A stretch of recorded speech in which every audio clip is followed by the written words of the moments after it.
Olá, sejam todos uma vez mais muito bem-vindos ao podcast da reunião de estudos do Evangelho do Grupo Espírita Irmão Áureo. Estudando o Evangelho, estamos seguindo o livro Jesus no Lar, de Neio Lúcio, psicografia de Francisco Cândido Xavier. E hoje, no capítulo 19, intitulado A Receita da Felicidade, temos uma reflexão preparada pelo Flávio Teles. Eita, que esse tema é muito instigante. E sem dar muito spoiler, o Flávio já começa com um assunto que é a diferença entre felicidade, paz e tranquilidade. Qual que será que é a nossa visão? Será que pra gente sinônimo de felicidade é isso? Não perca, tá imperdível, daqui a pouquinho a gente escuta junto. Então, a gente queria também te convidar para aquele momento em que a gente vai estender esse nosso podcast e conversar junto. Você vai ter a oportunidade de participar ao vivo com a gente, colocar sua dúvida, colocar seu comentário, enfim. O nosso podcast acontece no canal do YouTube, hoje mais tarde. Não se preocupe, se não puder estar junto, que é bem melhor, mas não tem problema, fica gravado. E a gente também já te convida para ajudar a gente nesse esforço de divulgação, para a gente espalhar a palavra do bem, boas reflexões à luz da doutrina espírita. Fica aí o nosso convite de coração. Ao final desse nosso podcast, a gente vai ter o nosso momento de oração. E hoje, com mais uma poesia belíssima de Maria Dolores, fique com a gente, faça a sua oração conosco no final, coloque a sua água para fluidificar, se assim você entender como necessário. Tenhamos todos a certeza de que na exata medida do nosso esforço, os bons espíritos também estarão conosco, nos amparando e nos auxiliando de acordo com as nossas reais necessidades. Dito tudo isso, a gente repete, mas é de coração mesmo, deixando com você o nosso abraço e o nosso convite. Vamos ouvir? Olá a todos. Estamos realizando mais uma vez o nosso podcast através da obra do Francisco Cândido Xavier pelo Espírito Neio Lúcio, intitulada Jesus no Lar. Nós vamos ver hoje o capítulo 19, intitulado A Receita da Felicidade, conforme a interpretação de um dos discípulos, Tadeu, e conforme o ensinamento de Jesus. Segundo a narrativa de Neio Lúcio, no culto da Boa Nova na casa de Pedro, Tadeu assume uma postura inflamada, entusiasmada, ao falar sobre os imperativos da felicidade humana, que no seu modo de entender era muito insuficiente, tanto pela questão do domínio de Roma sobre o povo hebreu, como também pela posição dos rabinos no Sinédrio. Jesus então pergunta como ele interpretava a felicidade, ao que Tadeu respondeu que se tratava da paz de todos.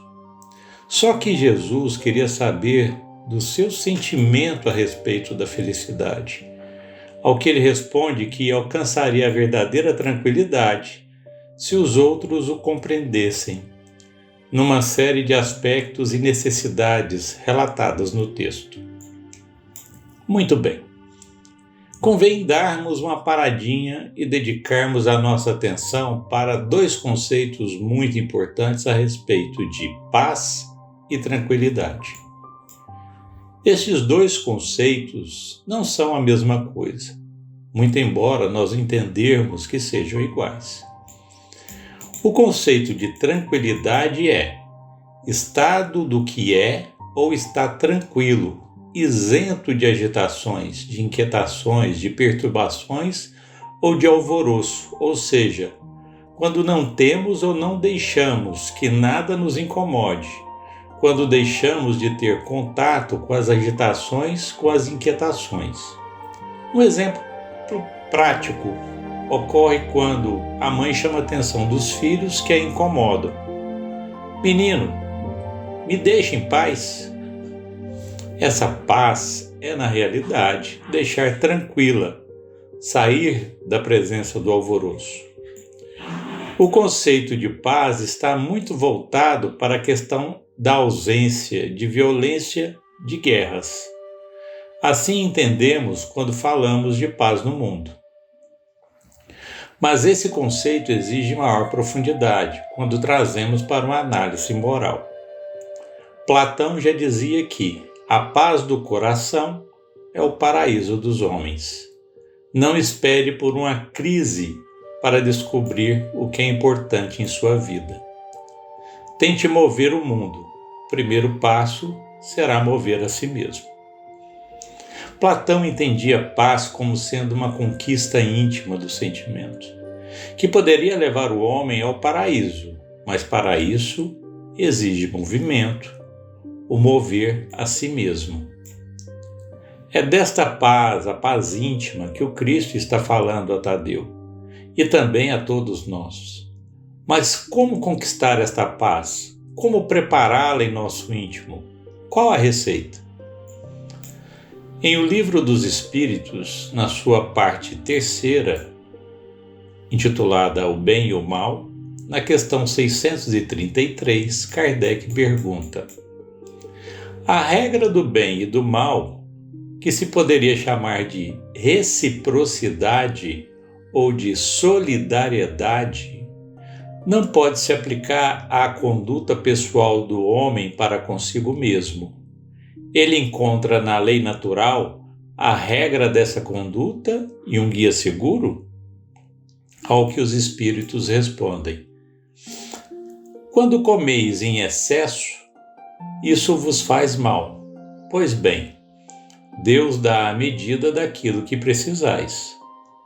Quando a ultrapassais, sois punidos. Ocorre o mesmo com tudo. A lei natural traça para o homem o limite de suas necessidades. Quando a ultrapassa, é punido pelo sofrimento. Se o homem escutasse em todas as coisas a voz que diz basta, evitaria a maior parte dos males de que acusa a natureza. Ou seja, devemos estar atentos à lei da reciprocidade ou solidariedade, pois se trata de lei natural. Então, se desejamos produzir a paz em nós, precisamos pensar nos limites de nossas necessidades, frente às necessidades dos outros. Se ferimos essa lei, se cometemos excessos, estamos colhendo como consequência a incompreensão, o desajuste, a injustiça, o desamor, o sofrimento, a dor. A questão é que dificilmente conseguiremos corrigir isto em uma única existência, porque perturbamos o todo, infringindo a lei. Se, ao contrário, respeitamos os limites de nossas necessidades e das necessidades alheias, cumprimos com o nosso dever.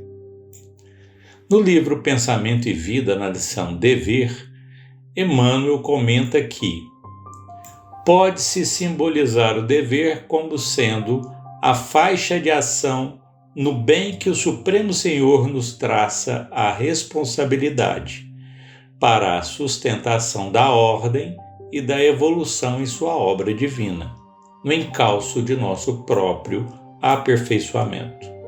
Cada consciência bafejada pelo sol da razão será interpretada assim à conta de raio na esfera da vida, envolvendo da superfície para o centro, competindo-lhe a obrigação de respeitar e promover, facilitar e nutrir o bem comum. Atitude espontânea que lhe valerá o auxílio natural de todos os que lhe recolhem a simpatia e a cooperação. Com semelhante atitude, cada espírito plasma os reflexos de si mesmo, por onde passa, abrindo-se aos reflexos das mentes mais elevadas que o impulsionam à contemplação de mais vastos horizontes do progresso e à adequada assimilação de mais altos valores da vida. Então, o dever é uma questão que deve ser racionalizada, interpretada corretamente e aplicada em todas as situações que envolvem a nossa vida. Porém, é necessário não descuidar da simpatia e da cooperação, tarefa importante e primordial do sentimento. É dever obedecer às leis universais.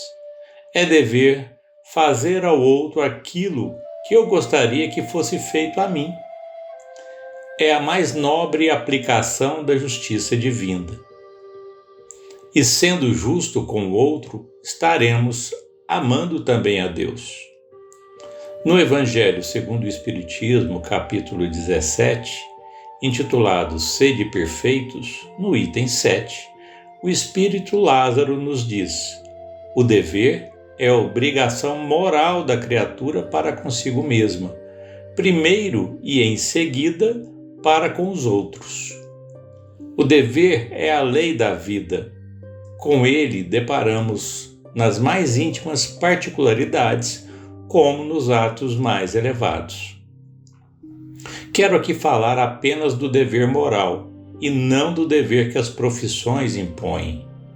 Na ordem dos sentimentos, o dever é muito difícil de cumprir-se por se achar em antagonismo com as atrações do interesse e do coração.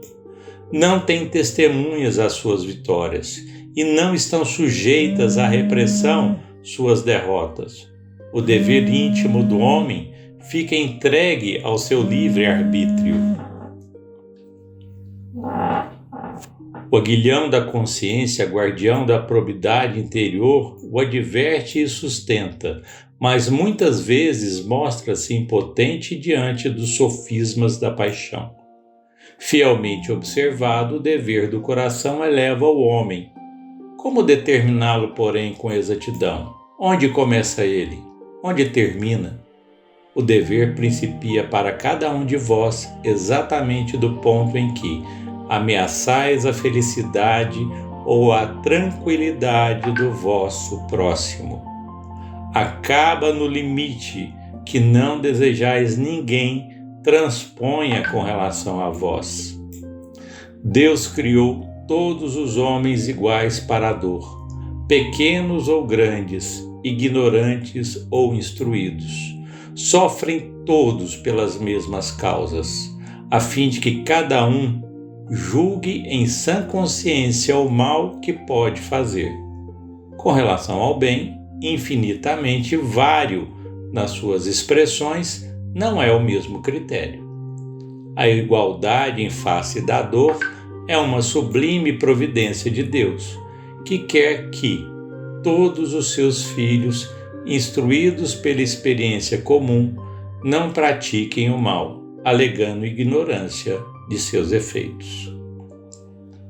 A receita da felicidade exige apenas um ingrediente: o amor. Saibamos respeitar os limites nossos e dos outros. Saibamos cooperar na obra divina, espargindo simpatia e nos preparando para assimilarmos valores mais altos na vida. Só assim teremos dentro de nós a semente da paz para plantar e para colher. Pensemos nisso. Fiquemos todos na paz daquele que soube distribuí-la para todos nós. Que assim seja. Iniciamos o nosso momento de oração com a poesia Cantiga da Paz, de Maria Dolores. Porque o anjo da paz lhe aparecesse, interrogou-lhe o homem triste e aflito: Anjo bom, que fazer para guardar-te à luz da paz que trazes do infinito? Falou-lhe o mensageiro: Foge, amigo, do azedume, da mágoa, da aspereza. A santa escola da serenidade brilha no coração da natureza. Medita nas lições da fonte calma, que ampara e serve, prosseguindo além. Se a pedra surge, aprende a contorná-la e continue em paz, fazendo o bem. Demora-te na praia e vê nas águas a imensidão do mar que apenas sondas. Banhas-te renovando força e vida sem alterar-lhe o ritmo das ondas. Estuda a árvore enorme e frondejante, trabalhando sem perda de minutos. Sofre, produz e entrega-se a quem passa, sem tomar posse de seus próprios frutos. Fita o céu estrelado, olha a campina, deixa que a brisa te acalente o rosto. Pensa no chão que te garante o passo. O ar que consomes não te cobra imposto. Não firas a ninguém, não guardes culpas. Um dia deixarás o mundo aí. Resguarda-te no bem, trabalha e serve. E quanto ao resto, Deus fará por ti. E é nessa confiança, Mestre Jesus, que nos ensinaste e nos ajudaste a sentir de que Deus faz muito pelo nosso coração.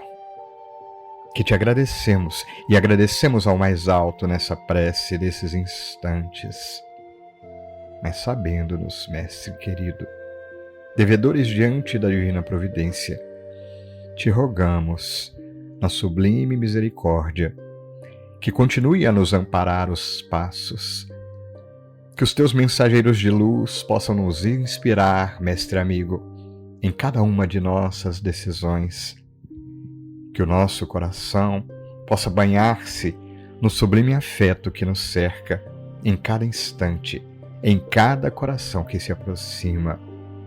E, sobretudo, Mestre Jesus, ajuda-nos a buscar a operosidade, a ação e o trabalho no bem a cada instante, na leitura edificante, no pensamento voltado para as questões do mais alto, no exame íntimo e na reforma dos nossos corações, para que assim, envolvidos pela vida e cercado de muitos corações, possamos prosseguir contigo, Mestre Jesus, no esforço de cada dia, na luta contra nós mesmos, a cada instante. Que a tua luz nos abençoe os passos, que a luz do amor divino nos envolva sempre, e com o coração repleto de gratidão que possamos repetir contigo: graças a Deus.